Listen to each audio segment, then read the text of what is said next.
can everybody hear me, or do I need the microphone? You need the mic. I need the microphone? Oh no.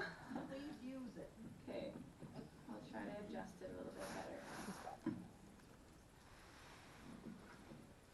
Okay. Is it picking up my voice better now? Yes. Okay, I'll stand as still as I can then. Let me know at any time if you can't hear me. So my name's Jenny Nida, and I am a registered holistic nutritionist. In case not everybody is totally familiar with that term, what that means is that I studied the interconnections in the body and how that pertains to health and wellness. That's something that nutrition became interesting to me after I had kids, actually. Just my son was going through some of his own issues, and as he was growing and changing, and I realized that this was not only just food for the sake of eating, but that there was something to this, that stuff was happening in his body that maybe didn't happen in mine, and a lot of it was food related. And so that's kind of what drew me to the path of studying nutrition. So we do have time at the end of the evening for questions and answers. If you guys have any just general nutrition questions, or maybe something more personal that you wanted to come up and ask me, you're more than welcome to do that. But I want to encourage you at any time throughout the evening, any of the slides or whatever we're talking about, if you have a question in the moment, please ask me. I don't want you to forget. I'm more than happy to answer questions as we go. So our topic is food-mood connection. Let's see, so I'm a little bit nervous because as a nutritionist, I work primarily one-on-one with most of my clients, and so I ask them questions, they give me feedback, it's a lot of dialogue and back and forth.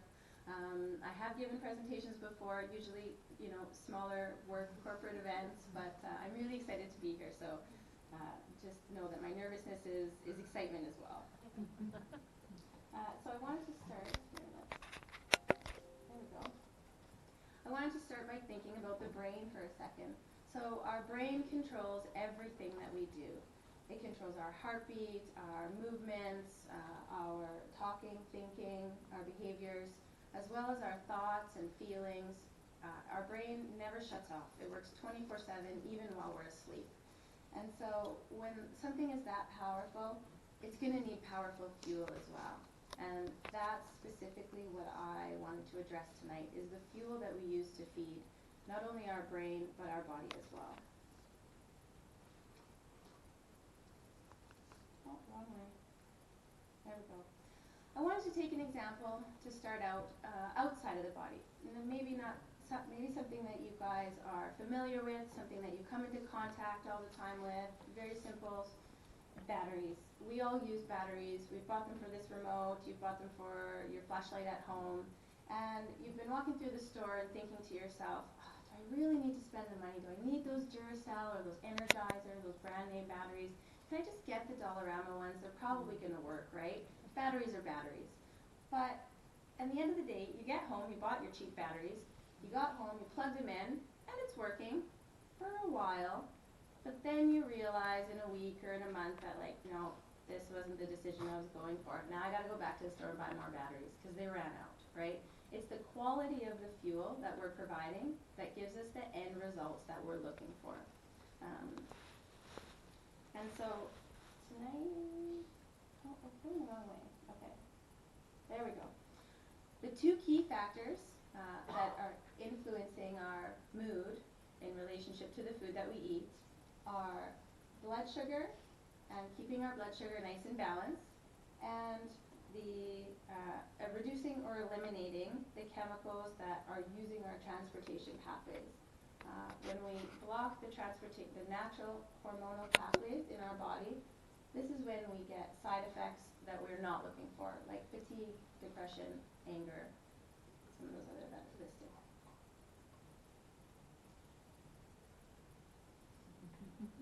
So we've got the hangry rabbit, right? We've all been the hangry rabbit. We have a quick snack that was maybe a less than ideal decision due to time or desire. Maybe we've just been traveling or working really hard and we've missed our meals. And so these contribute to how we're feeling and what's going on inside our body chemically. whether we're nourishing it properly, whether that nourish is sustained or not sustained. And that way you appear to the outside world different than you think you are to yourself. You get a reaction, maybe you've spilled your drink, and instead of going, oh, I gotta clean it up, now you're crying about your spilled drink. Or you're short-tempered with somebody that you normally would never be short-tempered with. All of these reactions can come from how we choose and how often we choose to fuel our body. I got it right. So the first one is the blood-sugar connection that I wanted to talk about. And the blood is the transportation vehicle that our body uses to carry oxygen, nutrients, our immune army or white blood cells, our hormones, and our glucose. And glucose is the number one energy source in our body. And so when we subject our body to the peaks and valleys of glucose, we pay the price. We pay the price of tiredness, hyperactivity, anger, and overexcitement. Now you might be thinking, wait a second, glucose is sugar, and I'm told to avoid the sugar, avoid the package in the grocery store that has glucose listed on it. So how can glucose be our number one energy source when we're supposed to not have any glucose? And you're kind of right, but there are two kinds of glucose. There's the glucose that's on the side of the package or on the bottle of the sauce that you buy, and that one is made in the factory. It's ready to go, you put it in, your body uses it like that, and it's done. That's what's creating this emotional roller coaster as well as a blood sugar roller coaster. The glucose that we want and the glucose that feeds our brain is the glucose that our body makes. And so when we feed ourselves whole foods, it comes with the fiber, the fats, and the sugar all in one little package, and that takes time to break down in our body, and it takes time to create that glucose and that nice even ride of energy and nutrition for our bodies and our brains. So carbohydrates.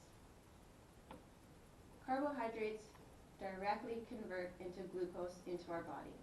So I'm sure there's so many different diets out there, but definitely something in mainstream media is stay away from the carbohydrates, right? Carbohydrates turn into sugar. And that's where it's just not as easy as all carbohydrates turn into sugar. We have complex carbohydrates, which are good for us, and good carbs that keep us nice and stable and keep that blood sugar nice and smooth, that nice smooth ride that we're looking for, that sustainable energy. And then we have the simple carbs, and these simple carbs have the glucose that's been made in the factory and just goes, kind of in our body, into the bloodstream and out again. And so that's where we get that rise and fall with these simple carbohydrates, these peaks and valleys. So we want carbohydrates because they feed our brain and they create that nice glucose reaction, but we just want to keep them complex. So in whole food form is going to get you your complex carb. So how else do we create stable blood sugar, right? It can't just be all about the carbohydrates. And it's not. We want to eat often. Now, it doesn't need to be excessively often, but we want to eat responsibly between each meals. And now that is going to depend on you and what you've eaten for your last meal. Was it a snack? Was it a full meal? Were there fats involved in that meal? Were they simple carbs or complex carbs, right? So there's no designated time frame that you need to think about to eat every 2 hours or eat every 3 hours. It's more about consistency in your meals being whole foods and frequent enough that you're not letting yourself get depleted in the energy, because as soon as you let yourself get depleted, then you're riding that roller coaster again with the blood sugar. What's considered a long gap? Well, a long gap would definitely be over 4 hours, 4 hours or more. 3 hours is pretty typical just because we're all going to eat slightly different amounts, but there's sort of a general amount of food that you're going to eat. You're going to be full, and you're not going to be able to sustain yourself no matter how great that meal was for longer than that 3 or 4 hours. But some people eat smaller meals, right? Or they eat snacks. They have to have on-the-go things, and so if you can eat every 2 hours or every hour and a half to sort of keep yourself stable, that can be a good idea too. So it's about your schedule and about your portion sizes as well. How is that figuring in with the fasting diets now? Well, the fasting diet is going to be about weight loss and about speeding up your metabolism. And so if you have specific goals, then you might alter what your body might do naturally to achieve those goals. And so that's not going to be sustainable long term or work the same way for everybody because we all know we have a different metabolisms. But you can sort of trick your body into changing its natural rhythm with fasting. So, does that answer your question? Okay, perfect. Okay.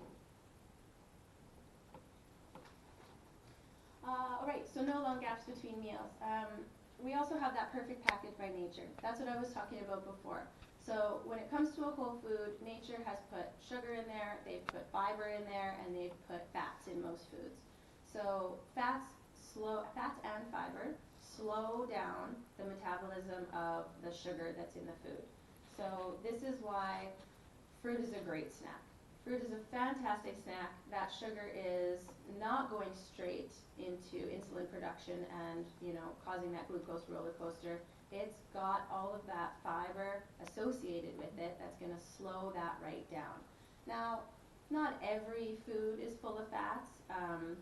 You're not going to get a lot of fat out of an apple, or an orange especially, those citrus fruits.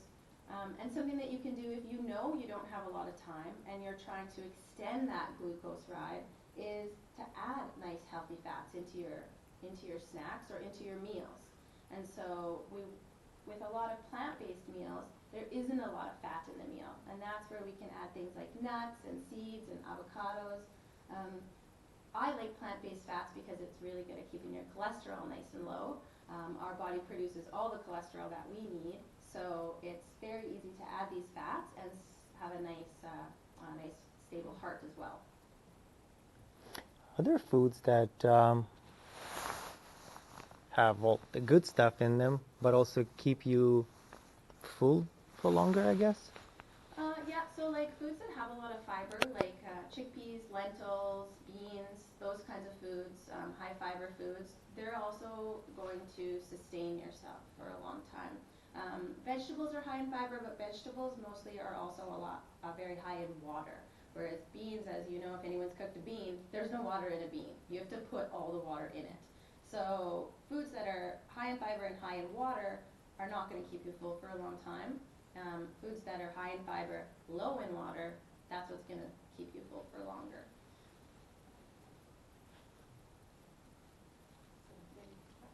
Does cheese fit in with that, like apple cheese for a snack, or is that? Cheese is a fat for sure. It's not a plant-based fat, but it will keep you full longer because all fats will keep you full longer because fats burn slower in our bodies. And so that's why, when anyone is thinking about weight of any kind, or being hungry or not being hungry, oftentimes you gravitate to foods that have a bit more fat if you're feeling really hungry because your body knows what satiates itself. Your body knows that if I eat that, I'm going to be full right away and it's going to feel so good, right? And you get this immediate response. So it will solve the problem if that's what you're doing, but it comes with the detriment of what cheese also does to your body. Are you meaning inflammation there, or? Yeah, well, dairy is an inflammatory food in general, and so with cheese comes the inflammation. Also, animal protein raises your hemoglobin A1C, so your insulin production can get a little bit out of whack. And then also, it's harder for us to burn those animal fats, so this is why we end up storing a lot of them as opposed to burning them. Animal fats would stay longer in the system, like if you were ever in a survival situation or something where you knew like there's no food for, the next 8 hours or something, an animal fat would be a great go-to because that's going to stick with you and you're not going to be as hungry as you would be with the plant-based fat. And are the animal fats as carcinogenic as the animal meats?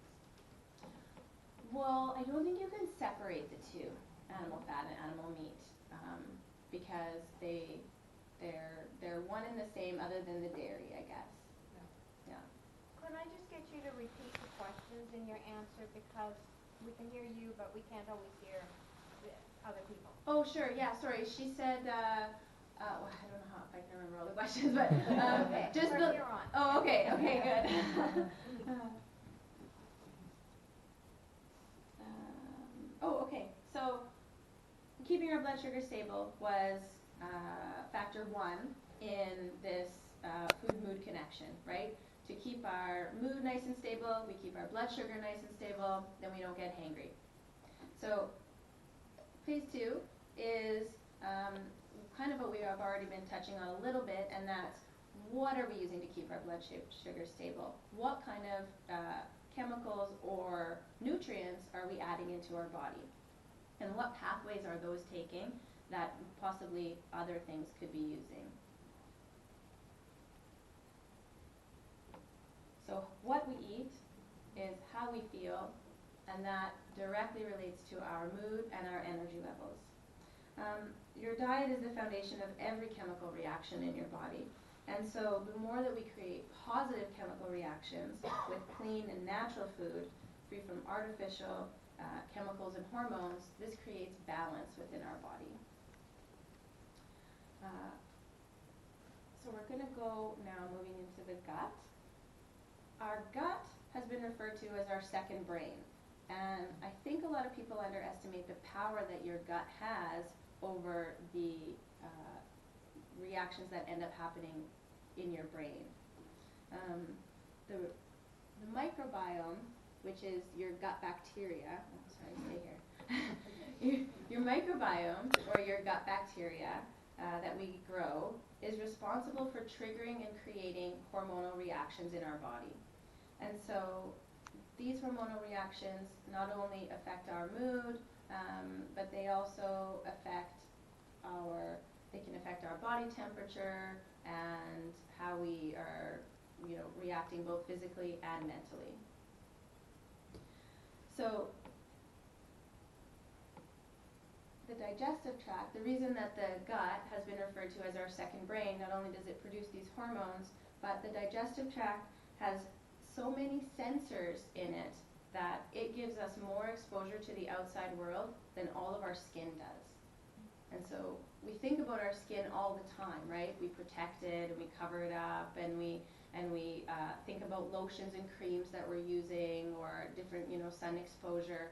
But we're not always conscious of the fact that everything that we're ingesting is giving our whole body exposure to that. It's not just your digestive tract.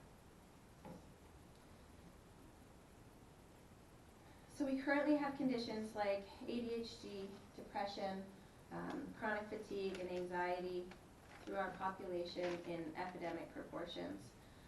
And I'm not saying that food is the only cause of these conditions, but it's definitely a factor in these conditions. And this is a factor that we have control over. And so we don't always have control over external factors that cause some of these, but we do have control over what we're eating and the choices that we're making. So today we eat more processed and synthesized food than we really ever have as a society. And what happens is we're blocking the pathways of natural hormone responses, and we're creating bad bacteria or a bad microbiome in our gut. And so looking into our gut, we have control over the kind of bacteria that we choose to grow. And now we all have bacteria in our gut. It's not about having bacteria or not having bacteria. It's all about having good bacteria and bad bacteria. And because what our bacteria does in there is it communicates with our brain. It sends signals to our brain, and it also produces hormones in our body. And so, or it doesn't produce hormones in our body. And so it just depends on what kind of bacteria we're growing. They don't all eat the same thing, and they don't all react the same way. So if we feed our body whole foods, you know, tomatoes, lettuce, beans, lentils, those kinds of things, then we're going to create the kind of gut bacteria that thrives on fiber and thrives on these whole foods and those live plant enzymes. If we feed our body processed food with chemical additives, that bacteria that we're going to grow, it's going to be thriving and healthy in itself, but that's what it's going to want to eat. And so it's going to be the kind of bacteria that thrives on these chemical foods. Now, it's important to grow good gut bacteria because it's the intestinal bacteria that communicates to your brain through your nervous system.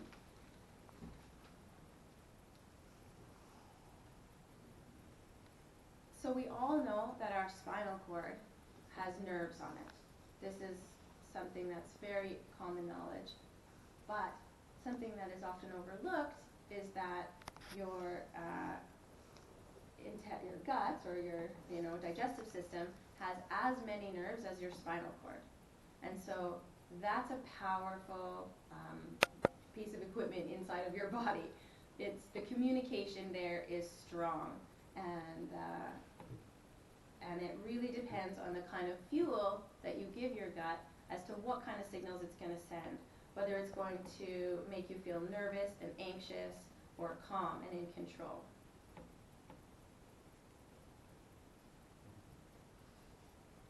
So I've talked a lot about hormones. Hormones control every action and reaction in your body. There's over 50 different hormones that circulate in our bodies, but there's really 4 that I wanted to touch on tonight. And now, I've talked about blood sugar control, and that's directly related to the hormone of insulin. Whether your blood sugar rises and falls depends a lot on the rate of insulin released into your bloodstream.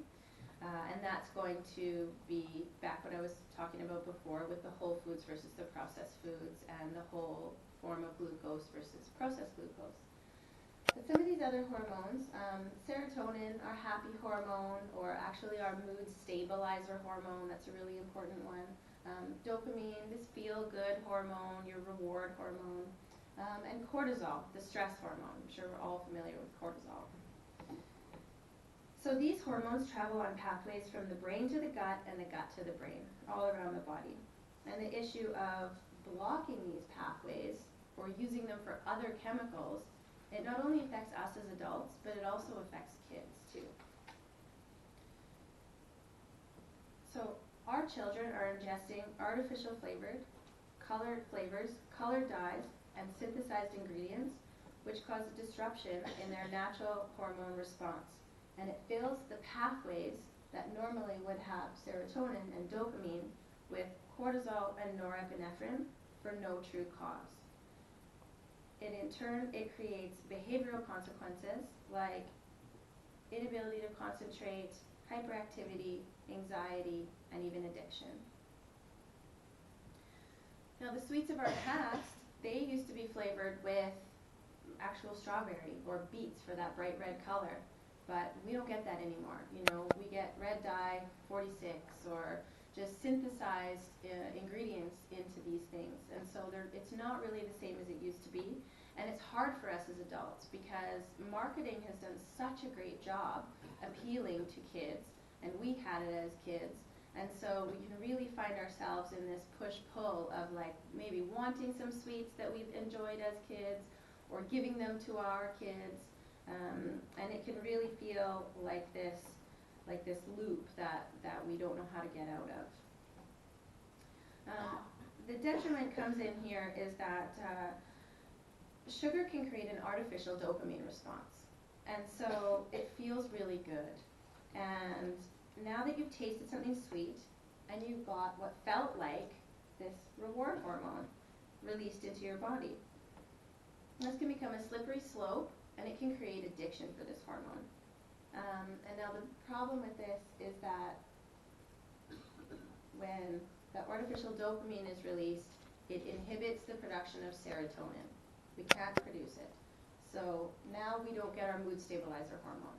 We have our up hormone, and we don't have our necessary even hormone.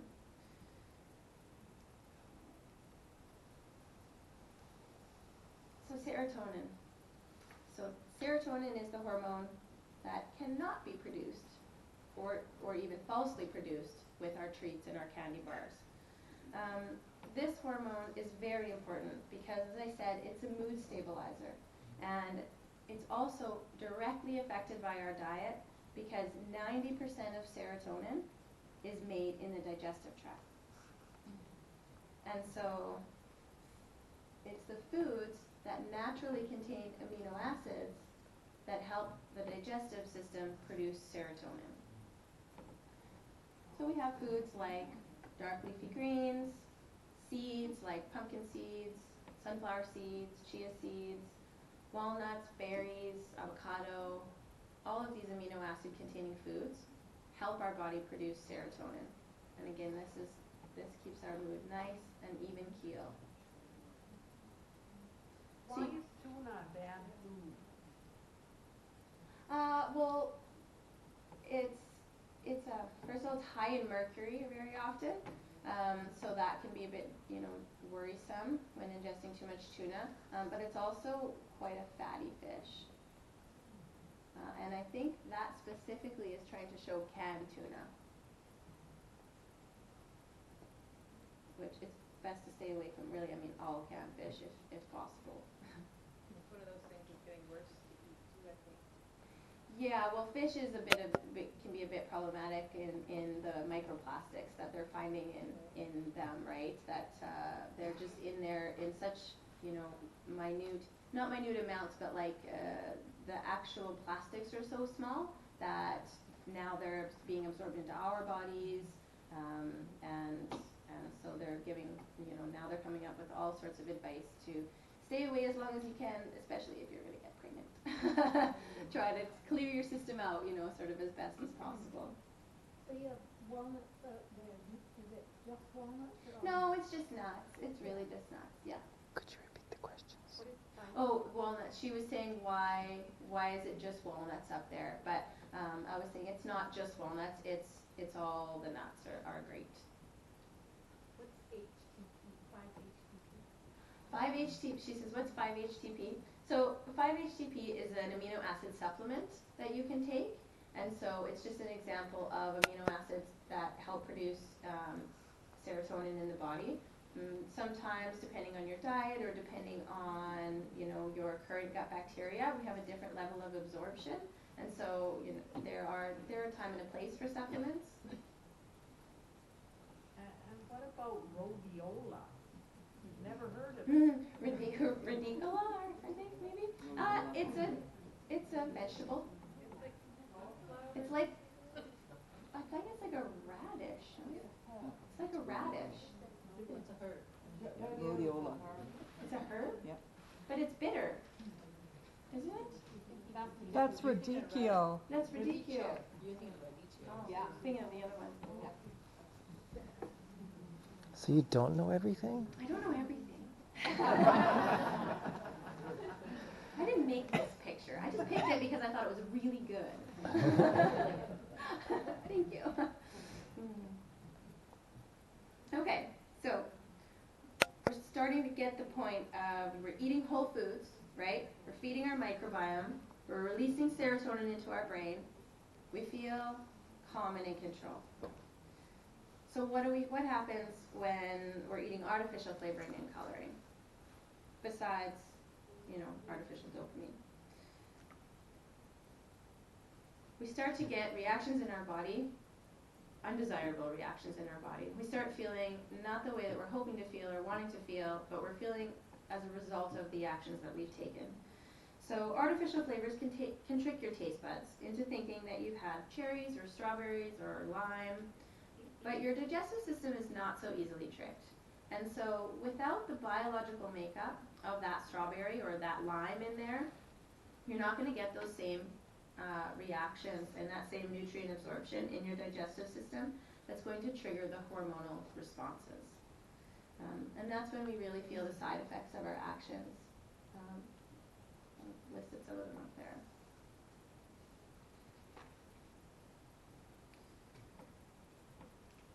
Wait a second. Okay, here we go. So the final one that I wanted to talk about was cortisol. Out of those four main hormones, right? We have insulin, dopamine, serotonin, and now we've got cortisol. So cortisol is the stress hormone, and there's a time and a place for cortisol. We need it.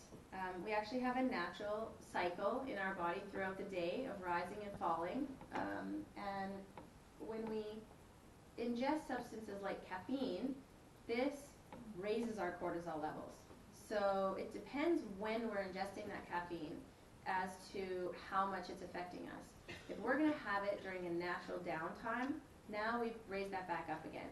Well, our body's still going to go through its natural cycle. Maybe you have another cup of coffee, and now your cortisol level is up here all day instead of going like this, which that's a hormone that we want to rise and fall.